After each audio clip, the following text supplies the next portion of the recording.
안녕하세요. 오늘은 K스틸법이란 무엇인지 이야기해보려 합니다. 먼저, 철강 산업은 왜 변화해야 할까요? 과거에는 탄소 배출이 단순히 환경 문제로만 인식되었지만, 이제는 기업의 생존을 위협하는 돈의 문제가 되었습니다.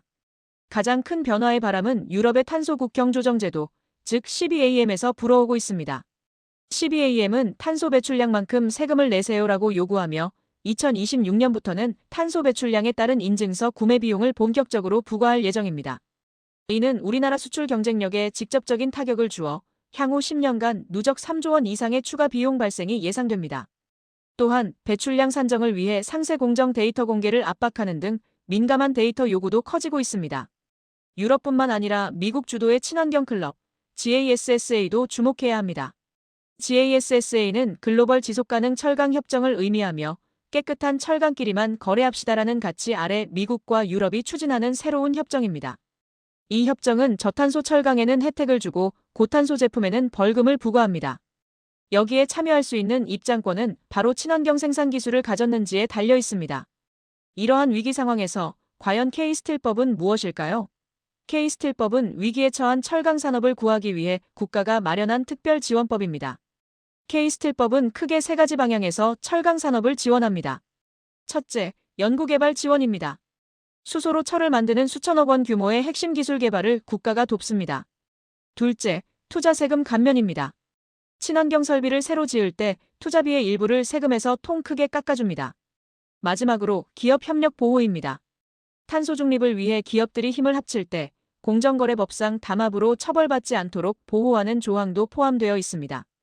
이러한 지원 중에서도 투자를 유도하는 파격적인 혜택이 있습니다. 바로 최대 15%의 투자세액 공제입니다. 철강 탄소 중립 기술을 반도체만큼 중요한 국가 전략 기술로 지정함으로써 기업이 수조 원을 투자할 때 최대 15%의 세금을 감면하여 국가가 투자 리스크를 분담하게 됩니다. 그렇다면 이러한 변화의 흐름 속에서 우리 기업들은 어떻게 준비하고 있을까요? 대표적인 기업인 포스코와 현대제철의 친환경 생존 전략을 살펴보겠습니다. 먼저 포스코의 담대한 도전 하이렉스입니다.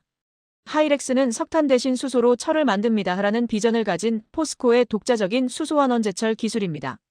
석탄을 태우는 대신 수소를 사용함으로써 탄소가 아닌 깨끗한 물만 배출하는 기술이죠. 포스코는 2050년까지 모든 용광로를 이 하이렉스 기술로 바꾸는 것을 목표로 하고 있습니다. 철광석과 수소가 환원로에 들어가면 순철과 함께 깨끗한 물이 배출되는 방식입니다.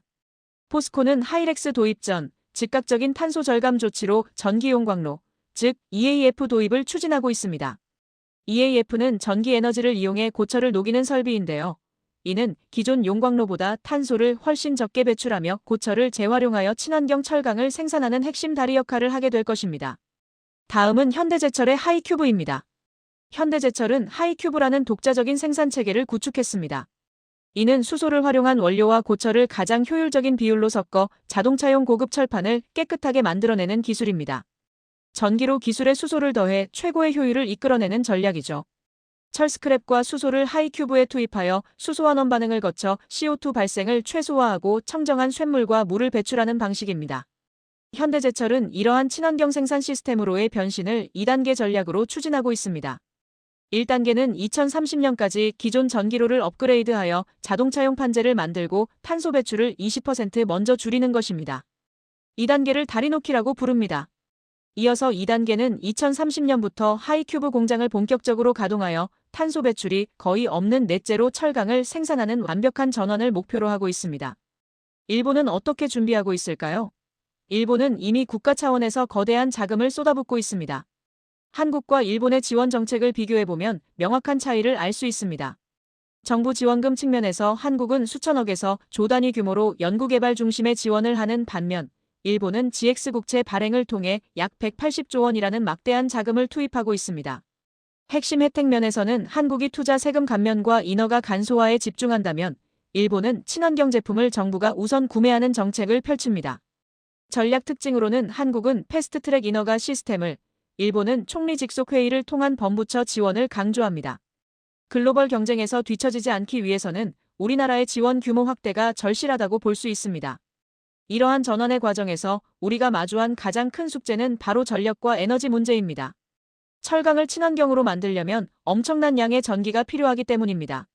구체적으로 얼마나 많은 전기가 필요할까요? 공정을 유연탄 열에너지에서 수소와 전기에너지로 100% 대체하게 되면 전기 사용량은 무려 30배 증가할 것으로 예상됩니다. 이처럼 막대한 전기를 확보하는 것도 문제지만 깨끗한 전기를 확보하는 것은 또 다른 난제입니다.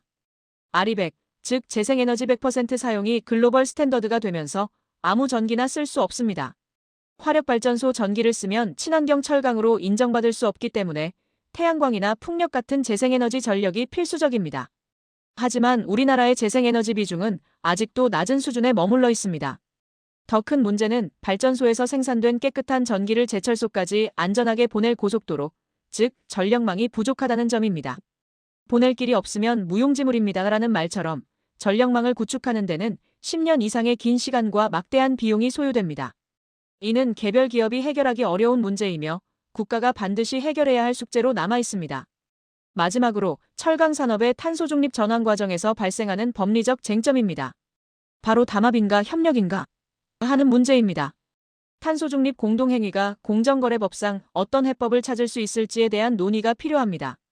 구체적으로 허용 가능한 그린 협력과 금지되는 불법 담합을 구분해야 합니다. 예를 들어 R&D 기술 분야에서는 수소환원 제철 원천 기술 공동 연구 및 IP 공유는 허용되지만 기술 개발 속도를 의도적으로 늦추는 합의는 담합입니다. 설비 생산 분야에서는 정부 승인 아래 노후고로 순차 폐쇄 일정을 조율하는 것은 가능하지만 생산량을 인위적으로 감축하여 가격 인상을 유도하는 것은 불법 담합입니다. 원료 인프라 측면에서는 공동 수소 파이프라인 구축 및 터미널 공유는 허용되나 철 스크랩 구매 가격을 담합하여 공급처를 압박하는 것은 불법입니다. 마케팅 분야에서는 탄소 배출량 측정 방식 및 표준 통일은 가능하지만 저탄소 강제의 판매 가격을 공동으로 결정하는 것은 담합입니다.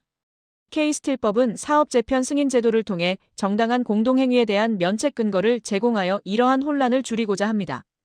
K스틸법의 성공적인 안착을 위해 4가지 핵심 전략이 필요합니다. 첫째, SMR 도입 검토입니다. 제철소 인근에 안정적인 무탄소 전원을 공급할 소형 모듈 원자로 SMR 배치를 적극적으로 검토해야 합니다. 둘째, 전용 계통 구축입니다.